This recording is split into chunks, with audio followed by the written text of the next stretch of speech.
చాలామంది చాలా దూర ప్రాంతం నుంచి, మధ్యప్రదేశ్ నుంచి కూడా వచ్చి తరఫీదు పొందుతున్నారు. చాలా దూర దూర ప్రాంతాల నుంచి వచ్చి తరఫీదు పొందుతున్నారు. ఈ తమ్ముడు ఏమని అడిగాడు తెలుసా? సార్, జీవితం అంటే ఏమిటి అసలు? ఒక్క మాటలో నాకు అర్థమయ్యేటట్టు చెప్తారా?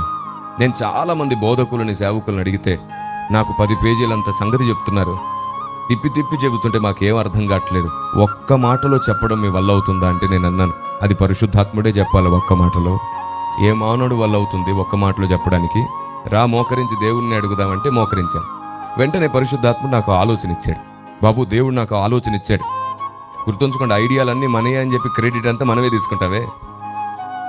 ఆలోచనకర్త ఆయన, ఆలోచన ఇచ్చేది కూడా ఆయనే. బైబిల్ గ్రంథంలో జ్ఞానం నేర్పేది ఆయనే, వాక్య మర్మం బోధించేది ఆయనే. మనకి ఏ ఆలోచనలు రావు, ఆయన ఇస్తేనే మనకు మంచి ఆలోచన వస్తుంది. ఆమేన్. ఆయన గురించి ఏదైనా రావాలంటే అది ఆయన ఇవ్వాల్సిందే. ఈ లోకంలో నీకు ఎన్నైనా గొప్ప గొప్ప ఐడియాస్ రావచ్చు, ఒకరోజు అవన్నీ నిలిచిపోతాయి, నశించిపోతాయి. కానీ దేవుడిచ్చే ఈ ఐడియా ఆయన గురించి అయితే ఎప్పుడు నిలిచిపోతుంది. అది నీకు మహిమగా కూడా మారుతుంది. ఆమేన్. ఆ రోజు నేను ఆ అబ్బాయితో చెప్పాను, వాట్ ఈజ్ లైఫ్ అని అడిగాడు. What is the definition of life? సింపుల్గా నేను చెప్పాను.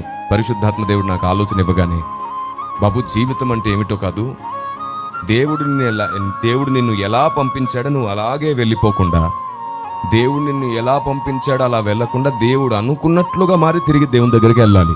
ఇదే జీవితం. ఇంతకు మించిన జీవితం ఇంకొకటి లేదు. ఆమేన్.